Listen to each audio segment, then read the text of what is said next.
Eric and Andrew are in the same first grade class.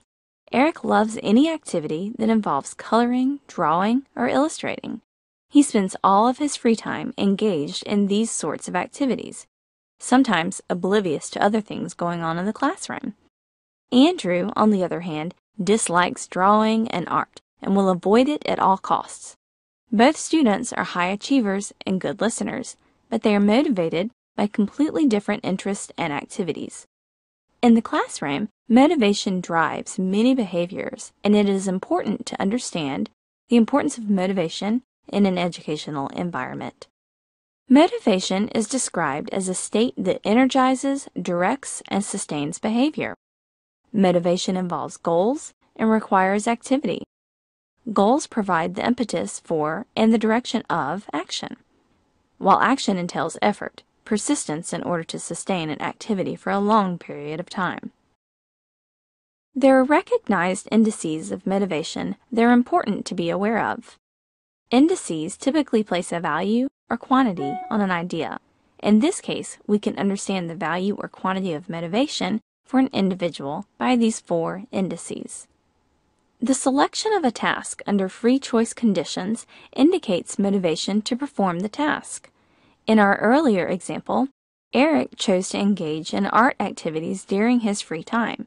This is indicative of being motivated by art and art-type activities. High effort levels, especially when working on different tasks and assignments, is also indicative of motivation.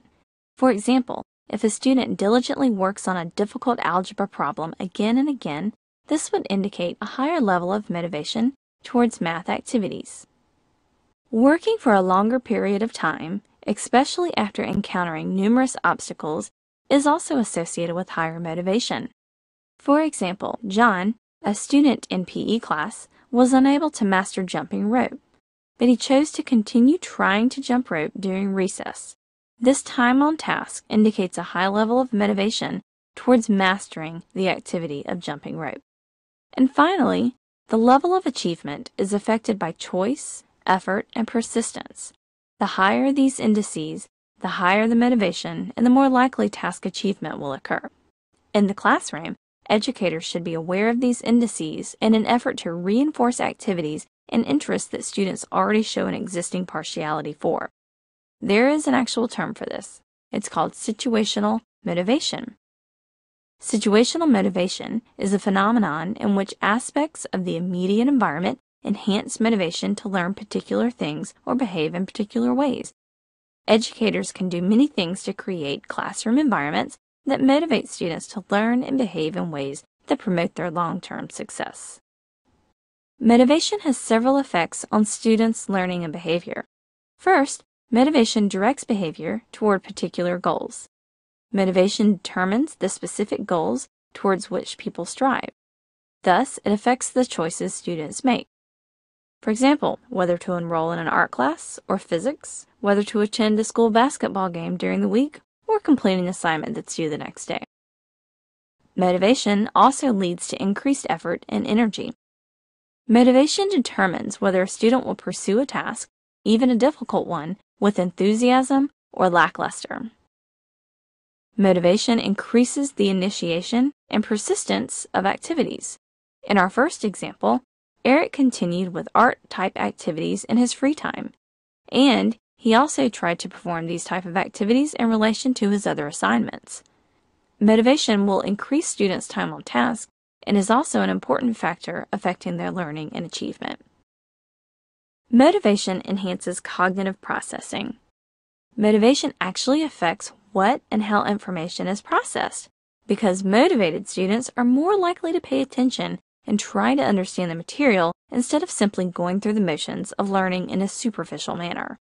Motivation determines what consequences are reinforcing and punishing. For example, students with a high level of motivation for classroom achievement and high GPAs are reinforced by receiving a grade of A, but they'll feel punished if they receive a grade of F. And finally, motivation leads to improved performance. Everything that we have just discussed, effort, initiation, persistence, cognitive processing, and the impact of consequences lead to improved performance. There are multiple ways to approach and study motivation. Let's discuss 4 major perspectives. Theorists from the trait perspective propose that motivation involves endearing personality characteristics that learners have to a greater or lesser degree. For example, some people like to engage in exciting and possibly dangerous experiences versus other people who are just as happy in less physical activities. In the classroom, teachers should identify motivational traits and use differing instructional strategies that address these differences among their students. Our second perspective is the behaviorist perspective. Behaviorists propose that people behave primarily to obtain reinforcing outcomes. For example, a student might practice hard at a PE skill, such as jump rope, in order to be recognized for their efforts during the next class. Teachers should administer consequences that increase desirable behaviors and decrease those behaviors that are not so desirable. A third perspective is the social cognitive perspective. This perspective places emphasis on goals, expectations, and one's own belief in their abilities. In this case, the teacher should encourage efforts towards self-selected goals and provide guidance and support to help the student stay motivated to reach their goal. The final perspective we will cover is the cognitive perspective. Here, psychologists focus on how mental processes affect motivation. They propose that humans are naturally inclined to make sense of their world, and they are motivated by perceived discrepancies between new information and existing beliefs. In the classroom, teachers could take advantage of this perspective by pointing out how new information may contradict students' existing beliefs, and use that discrepancy to motivate the students to learn and understand new concepts. Motivation drives behavior and is a powerful influence in the classroom. There are ways to recognize a learner's level or state of motivation, including observing which task the learner chooses on their own, looking at how much effort they put forth in a given task, and their level of persistence. High levels of motivation will increase persistence, enhance cognitive processes, and lead to improved performance.